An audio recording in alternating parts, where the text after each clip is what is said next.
샬롬, 사랑하는 성도 여러분, 지난 한 주간에도 주 안에서 멋지게 승리하는 삶을 잘 사셨습니까? 어머니에게 전하는 것도 잊지 않으셨죠? 가정의 달을 맞이해서.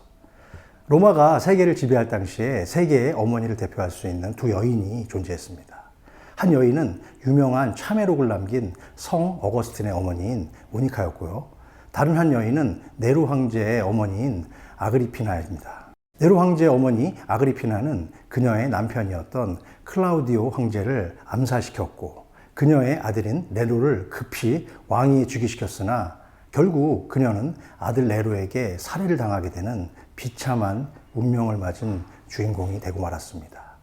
그러나 모니카는 아들 어거스틴이 내적 갈등과 정신적 고뇌에 빠져서 헤어나오지 못하고 극도의 방탕과 방종의 생활 속에서 빠져 있을 때 어거스틴을 위한 눈물의 기도를 통해서 결국 방탕과 어둠의 자식이었던 어거스틴이 성 어거스틴이 되도록 크게 변화시키는 데 일조했습니다.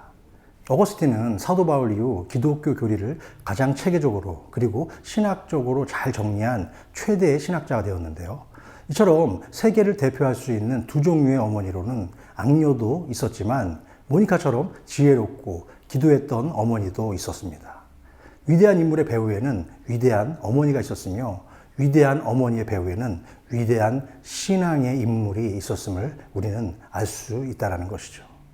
그래서 오늘 제가 여러분들에게 소개할 5월을 맞은 특별 가정 이벤트 바이블 인간극장의 주인공 역시 기도의 어머니 한나의 아들로 태어날 때부터 나시린으로서 하나님께 바쳐진 위대한 선지자 사무엘 스토리입니다.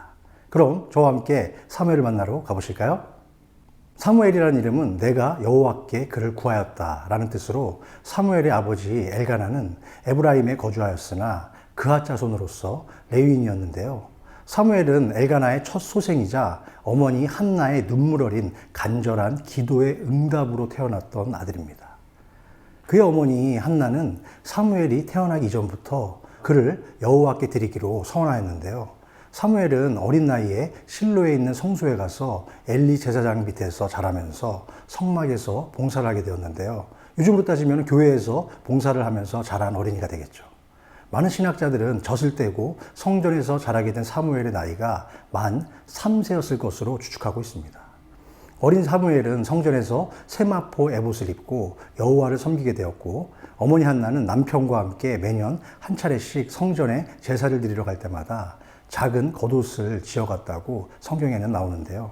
겨우 3살밖에 되지 않은 어린 아들을 떼어놓은 엄마의 마음이 정말 쉽지만은 않았을 것이라고 생각됩니다.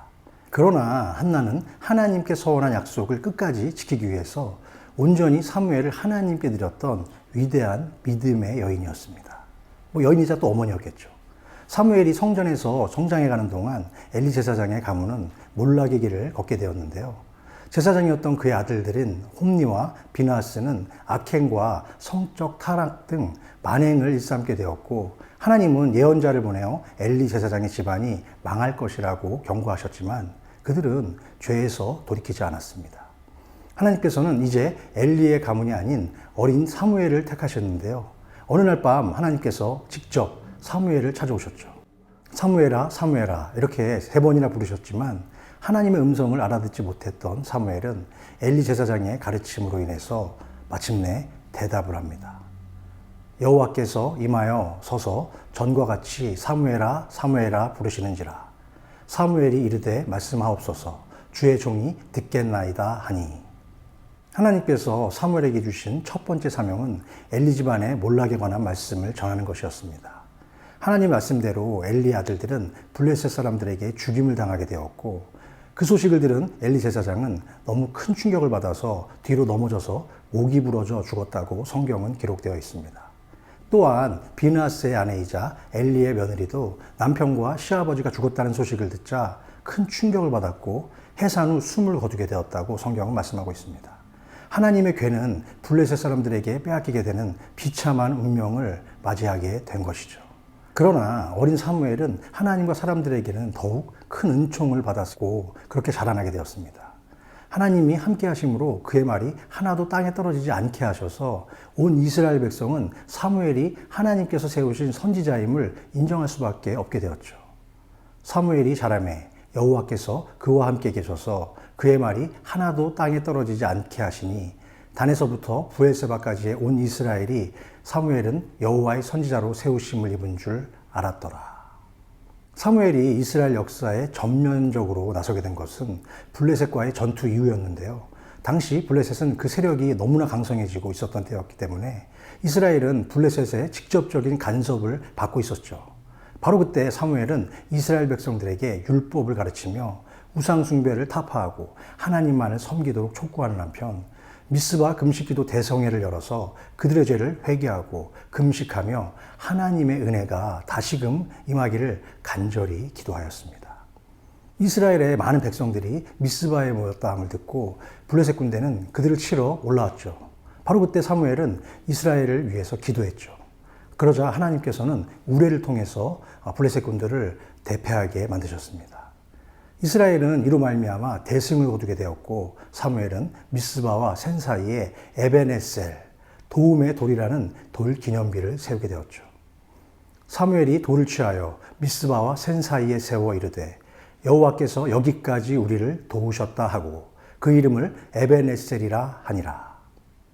이 사건 이후 사무엘은 사사로서 해마다 라마에서 출발하여 베델, 길갈, 미스바를 순회하며 이스라엘을 다스리게 되었고 사무엘은 한 지방의 선지자가 아니라 온 이스라엘을 다스리는 지도자로서 쓰임받게 되었는데요. 사무엘이 살아있는 동안 블레셋은 이스라엘을 넘보지 못했다고 성경은 기록하고 있습니다.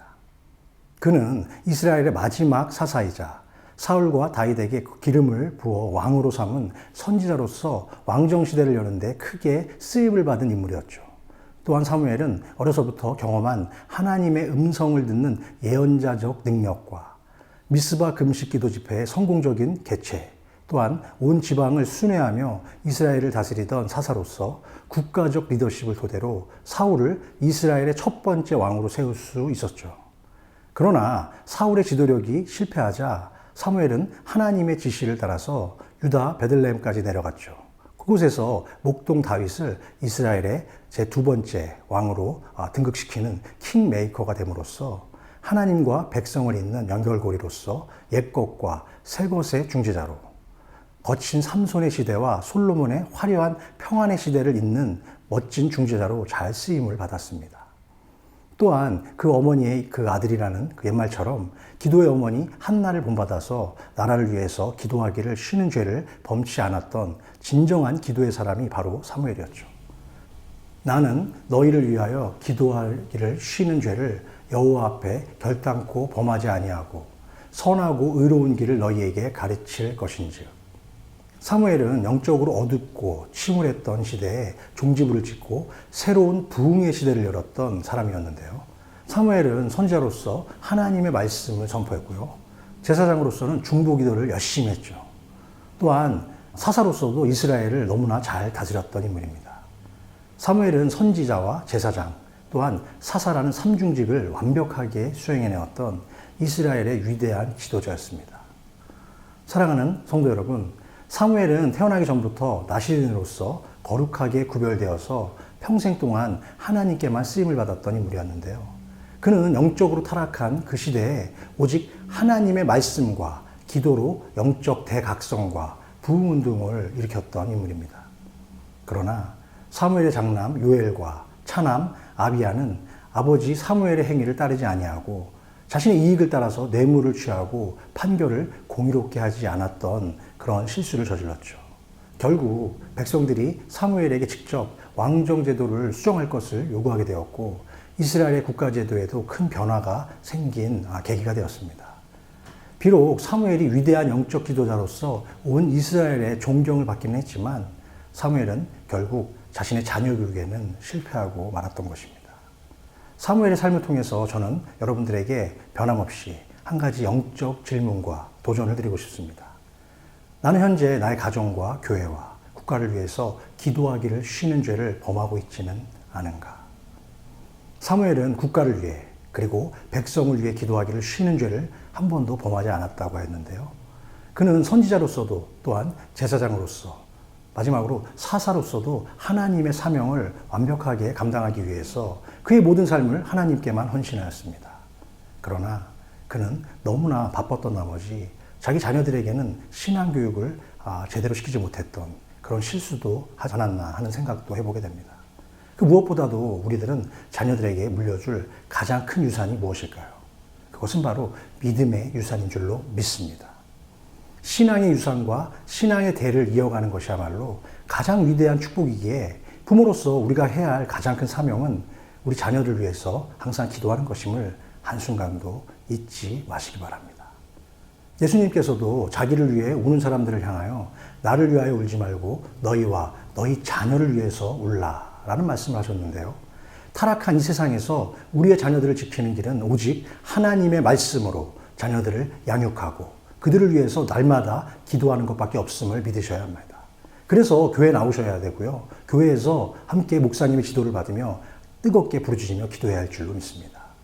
가정의 달을 맞이하여 모든 성도님들의 가정과 여러분들의 속한 교회가 믿음의 반석 위에 든든히 세워져 가며 믿음의 명문가를 이루게 되시기를 다시 한번 지난주에 이어서 간절히 기도하며 축복합니다.